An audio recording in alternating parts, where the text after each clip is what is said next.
Eh bien salut à tous, on se retrouve aujourd'hui pour parler de Classroom of the Elite. Encore une fois, décidément, sur la chaîne, c'est quasiment que du Classroom of the Elite en ce moment. Alors, un nouveau trailer est sorti pour la saison 2. Du coup, forcément, j'ai regardé ça et on va analyser tout ça en vidéo. Du coup, il n'y aura pas d'image par rapport au trailer, j'ai pas envie de prendre de risques entre guillemets, même si je pourrais en soi mettre des images, je l'ai déjà fait pour d'autres vidéos par rapport à Classroom of the Elite. Mais bon, voilà, là on va éviter, et puis de toute façon, je veux dire par là que l'épisode sortira bientôt, et j'en ferai une live reaction, du coup voilà. Alors, avant de vraiment commencer, sachez qu'il n'y aura aucun spoil.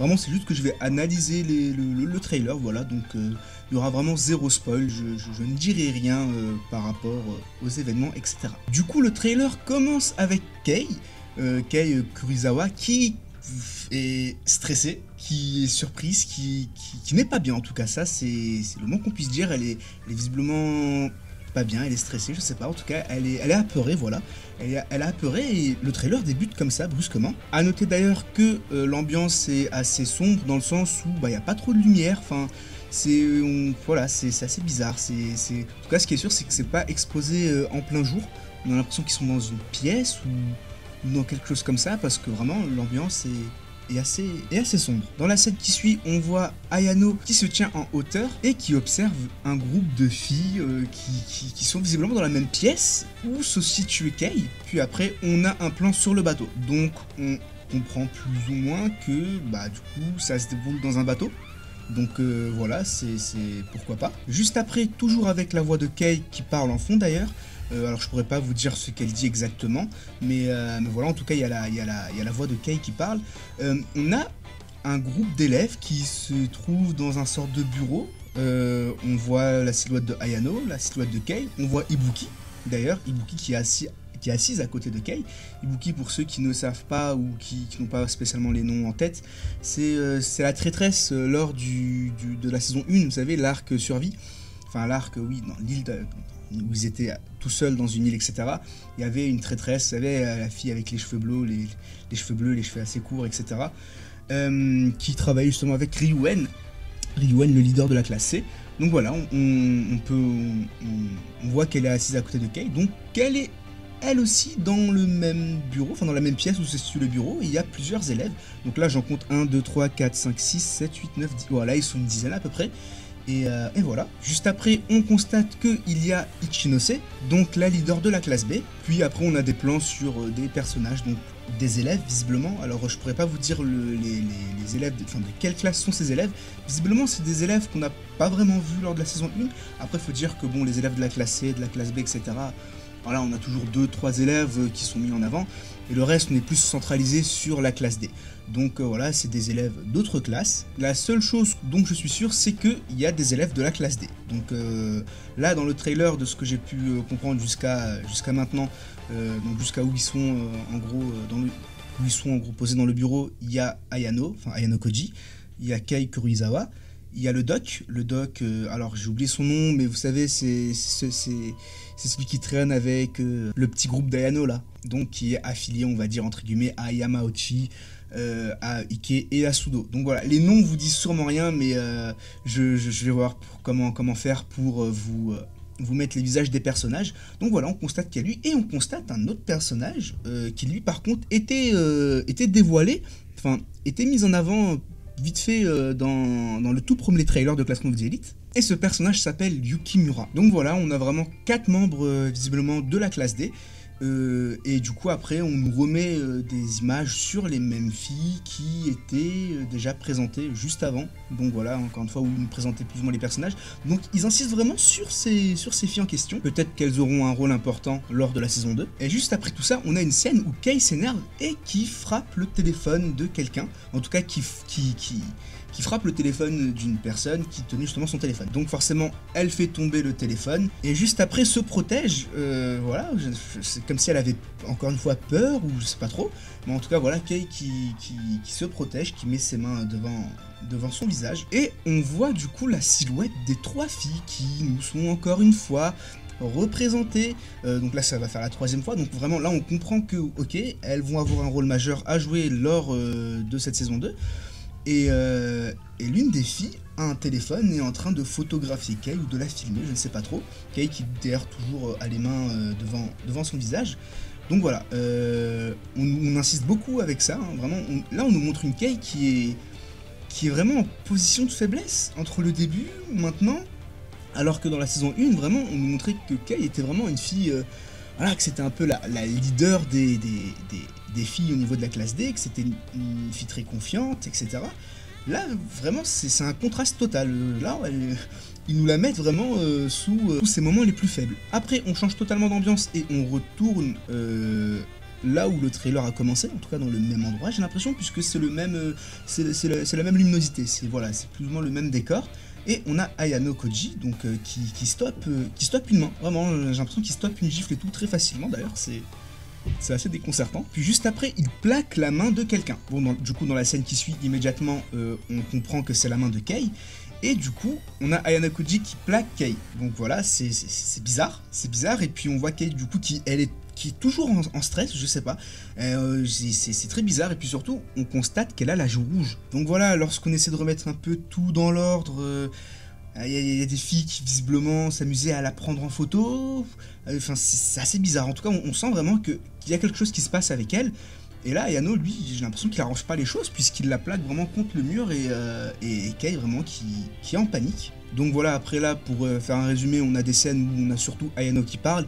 Encore une fois, je pourrais pas vous dire là directement ce qu'il raconte. Enfin, je vois plus ou moins ce qu'il dit, mais je préfère ne pas en parler par peur de dire quelque chose de faux et de vous balancer un spoil. Donc voilà, dans le doute, je ne vais rien dire, mais voilà, en tout cas, on a juste Ayano qui parle, donc il n'y a pas spécialement grand chose à dire, mis à part que, c'est très beau, voilà.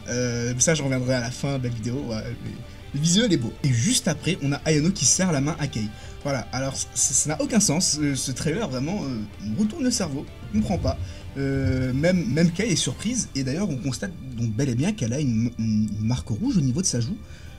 C'est assez bizarre, et voilà, les deux qui se serrent la main, enfin voilà, c'est bizarre. On est en permission de se questionner de ce qui se passe, vraiment, c'est bizarre. Puis juste après, on a un gros plan sur le visage de Ayano. Ayano qui d'ailleurs, on comprend toujours pas ce qui se passe dans sa tête à ce personnage, vraiment, il a un regard vraiment spécial. On sent qu'il est en train de mijoter quelque chose, et vraiment, le trailer insiste énormément sur ça, puisqu'ils nous mettent, donc après la scène où il se serre la main avec Kei, vraiment ils insistent sur son visage en zoomant, et encore une fois, son visage nous laisse penser qu'il prépare quelque chose, ou que voilà, et juste après, on nous rezoome encore une fois sur son visage et sur son œil, voilà, donc c'est vraiment dans la nature du personnage d'être mystique, entre guillemets, en tout cas d'être dans le flou total et de nous laisser penser des choses, alors que peut-être non, alors que peut-être oui, on sait pas vraiment. Ce personnage est camouflé d'un flou constant. Et juste après, on a Kei qui, j'ai l'impression, commence à comprendre quelque chose. Donc après la scène où justement on nous zoome sur la tête de Ayano qui est un peu bizarre, donc peut-être qu'elle a compris son plan, ou peut-être que je sais pas trop, mais en tout cas elle est surprise et toujours en panique. Donc voilà, là à partir de là, vraiment on va dire qu'on a fini l'analyse du trailer, mais et puis juste après en fait là les prochaines scènes qu'il va y avoir, c'est juste des plans comme ça où on a un peu les personnages qui reviennent avec le prochain opening d'ailleurs, le prochain opening qui a l'air incroyable, voilà. Donc voilà, on a tous les élèves qui s'amusent dans la piscine. D'ailleurs, chose à noter, encore une fois, ils sont bel et bien dans un bateau, ok. Donc la saison 2 va se dérouler dans un bateau, c'est bizarre. Après, si on commence à repenser au tout premier trailer pour la saison 2, bah c'était pas dans un bateau visiblement, donc peut-être qu'il y aura une partie qui va se passer dans un bateau et une partie qui va se passer du coup en dehors du bateau, mais là vraiment ils insistent beaucoup sur le bateau, et du coup voilà, après on a vraiment des plans sur Orikita, sur Kushida, sur Ryuen d'ailleurs, voilà, mais un peu sur les personnages, les gros persos de Classroom of the Elite, hein, les persos les plus importants. On a aussi des plans sur Koenji qui est en train de nager. Ce personnage est incroyable, vous n'êtes pas prêts pour ce personnage, mais voilà, donc voilà, il n'y a pas spécialement grand chose à dire en fait de ces scènes. À la limite, la seule chose qui est intéressante à dire sur ce passage où c'est vraiment une présentation plus ou moins des personnages, c'est qu'à un moment donné, on a encore une fois les quatre élèves de la classe D qui se retrouvent au même endroit, dans un bureau, avec un prof, visiblement. On a Kei, du coup, on a on a Ayano Koji, on a le doc et on a Yukimura. Juste ça vient appuyer nos idées sur ce qu'il y avait tout à l'heure. Donc il y a bel et bien 4 élèves. Donc où ils sont le reste des élèves? Parce que là c'est bizarre, il n'y a que 4 élèves, on insiste beaucoup sur ces 4 élèves, mais ils sont une trentaine, il me semble, dans la classe. Donc bon, le reste et tout, enfin genre, s'ils sont 30, ok, mais du coup, où sont passés les 26 autres? C'est bizarre. Du coup, voilà. Le trailer est vraiment sympathique. Et voilà, après, il n'y a pas grand chose à dire de plus sur ce trailer. Vraiment, j'ai vraiment analysé les images, enfin j'ai décrit et essayé d'apporter une analyse sans forcément trop aller dans le spoil, ce qui est assez dur, parce que du coup, moi je sais déjà ce qui se passe, je connais tout, je connais cet arc par cœur. Du coup, voilà, c'est assez dur de pas spoil, mais voilà, donc j'ai quand même essayé d'apporter une analyse vraiment objective, neutre, afin de vous décrire un peu tout ce qui se passe. Et voilà. Du coup, ça c'était pour la partie analyse trailer. Et là, on va parler un peu du visuel, parce que voilà, vous n'êtes pas sans savoir que il y a pas longtemps, il y a 3 jours, il y a eu une vidéo un peu sur Classroom of the Elite où j'étais un petit peu aigri. Où voilà, on a appris que la saison 2 fera seulement 13 épisodes. Voilà, on va pas revenir sur ce point, j'en ai déjà fait une vidéo, j'ai déjà assez craché mon sel comme ça. Mais par contre, je disais que visuellement, c'était pas beau. Enfin, visuellement, ça annonçait pas du lourd. Et là, je fais mon mea culpa. Vraiment, pour l'instant, le visuel du trailer est très beau. Vraiment, est très très beau. Ça change totalement du premier trailer, je comprends pas d'ailleurs. Là, ils nous mettent un trailer comme ça, c'est important, mais le tout premier trailer, c'est celui qui nous donne la première impression, etc. Et il était pas ouf visuellement. Vraiment, je suis totalement honnête avec vous, visuellement, il était vraiment très moyen. Et là, vraiment, ils nous ont sorti quelque chose de vraiment bien, de vraiment clean. Donc voilà, désolé d'avoir critiqué le visuel. Là, ils nous ont fait un petit truc bien, vraiment sympathique. Donc voilà, c'est un bon point à noter. Encore une fois, ce n'est qu'un trailer. Hein. La preuve, je disais que le premier trailer, c'était qu'un trailer. Du coup, on ne pouvait pas vraiment s'appuyer sur ça au niveau du visuel. Bon, la preuve, ça a changé. Bon, après, encore une fois, ce n'est qu'un trailer. Donc si ça se trouve, ça va encore changer. De toute façon, on sera fixé lorsque les épisodes sortiront. Et voilà. Mais du coup, en tout cas, le trailer est vraiment sympathique. Ils nous remettent une ambiance, ils insistent sur certains personnages. Donc là, visiblement, ils vont insister sur Kei Kurisawa. Je l'appelle Kei parce que son nom de famille, j'aime pas le prononcer, il est dur un petit peu. Mais voilà, donc Kei, encore une fois, c'est la fille qui est blonde. Voilà. Pour ceux qui n'ont pas encore le visage au niveau des têtes, ce qui est compréhensible parce que les noms des personnages dans Classroom of the Elite sont assez difficiles à retenir.